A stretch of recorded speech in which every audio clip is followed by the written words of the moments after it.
Hey, this is Patrick with the Porcupine Media, and I'm here with Jonah Barnett.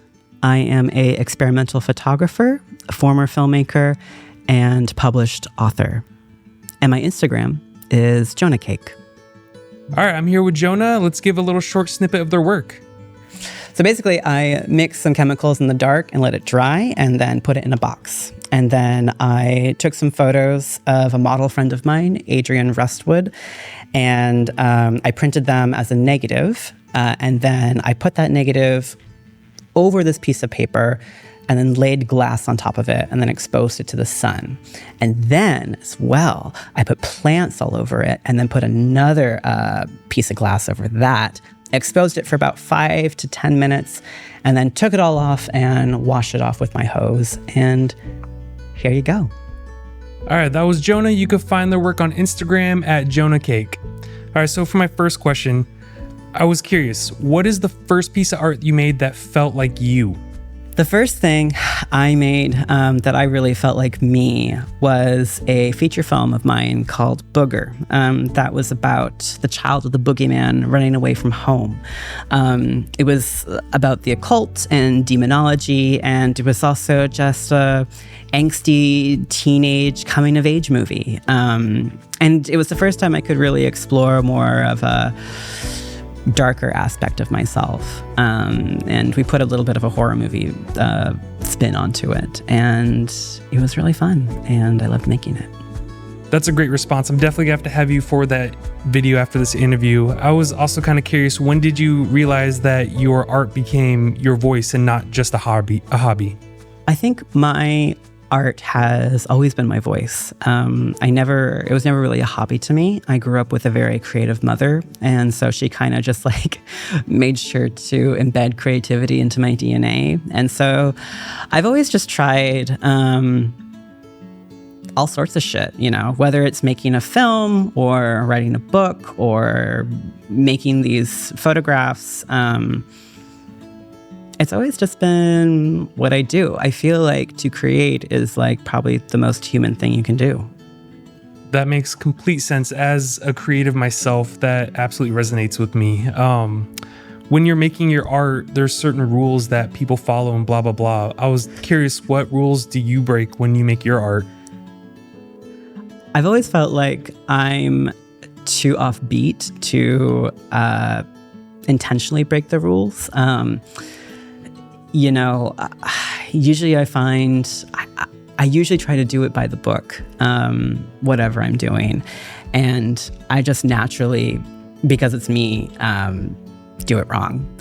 And it comes out the way it is. And I can't help it. I've tried so hard to be traditional in any sense, be that filmmaking or book writing or anything. And it always just comes off a little offbeat because I'm offbeat. So I haven't been purposely trying to break any rules. This is all me failing at being a normal artist.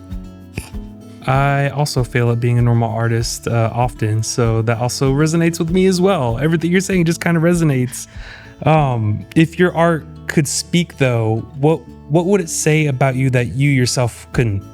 I feel like my art is me exploring my darker side, I'd say. That sounds so emo, but I never really got to explore it as a kid. I never watched a horror movie. I got scared of the villains in Peter Pan.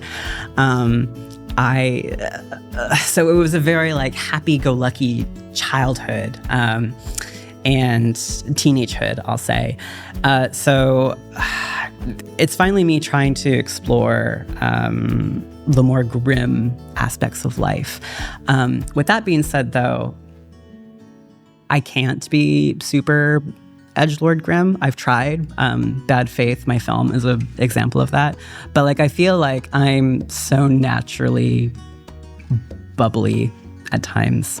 I think I am. Some people might not. But that it kind of comes off as this weird hybrid mixture between the light and the dark. So I think that's what my art might say. So being in Olympia and being in Washington, how does it feel, or what does it mean to you to be a local artist here? I feel really supported by my city. be that the Arts Walk or the Oli Arts magazine or the Armory that's coming up. I just feel like there's always something creative happening. TC Mofa, the Mortuary.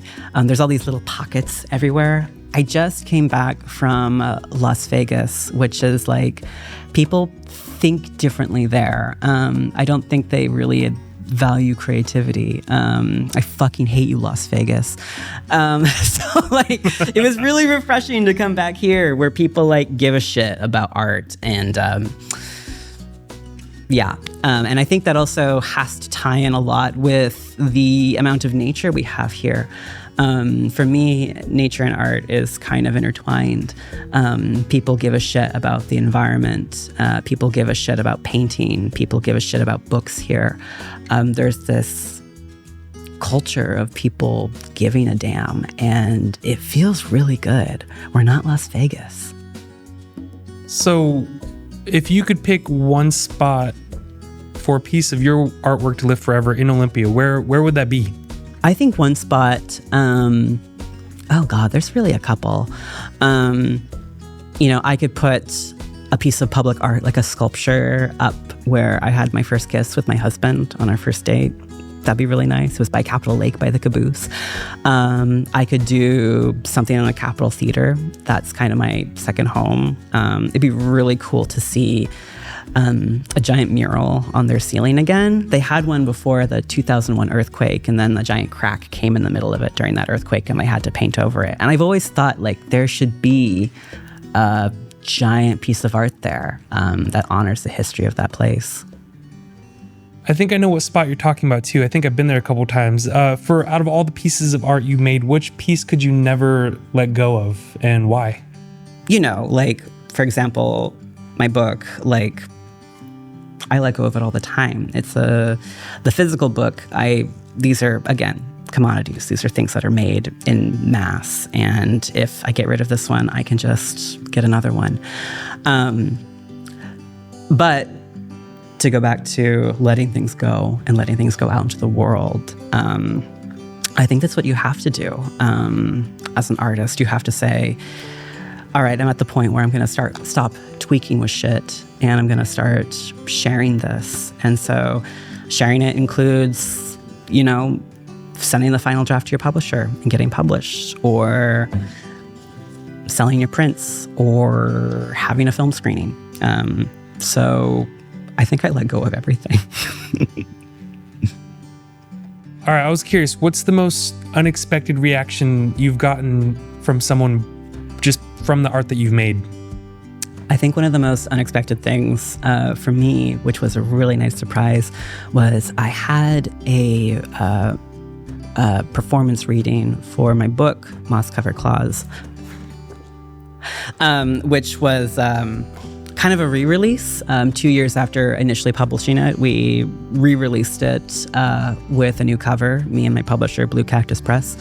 And these anarchist punks, so fucking cool, came to my reading and they asked me to sign the book. It was like this old copy of my first edition book. And I was like beat up to shit and like just looked like crap, and it just delighted me because I was like, oh, you like loved this work.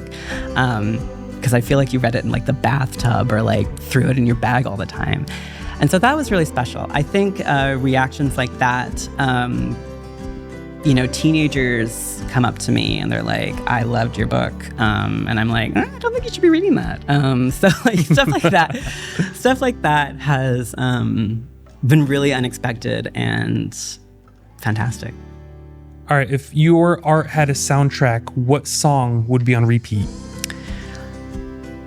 I can't think of a specific song, but I can think of a specific artist. I feel like one of my heroes is Imogen Heap. I grew up with her. I grew up watching her Ellipse vlogs during 2009.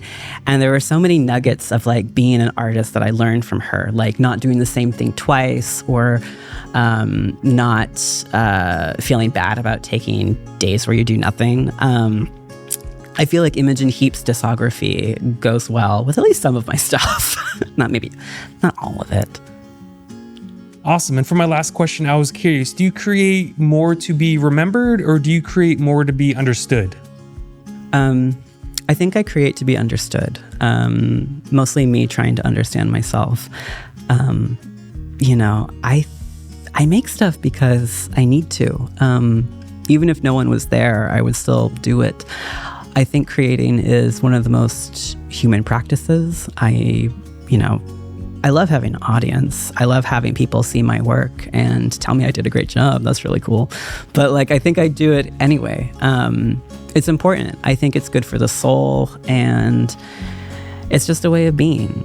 And yeah. Awesome. Well, thank you so much for your time, Jonah. That concludes our interview. I'm going to showcase some of their work right now. So we're a media company in downtown Olympia. We do more than just interviews. We provide media services to the community. We want to interview more local artists and local businesses. We've just contributed so much and just want to keep giving back. So please reach out if you need anything video-wise or if you want to be interviewed. All right, I'll see y'all next time.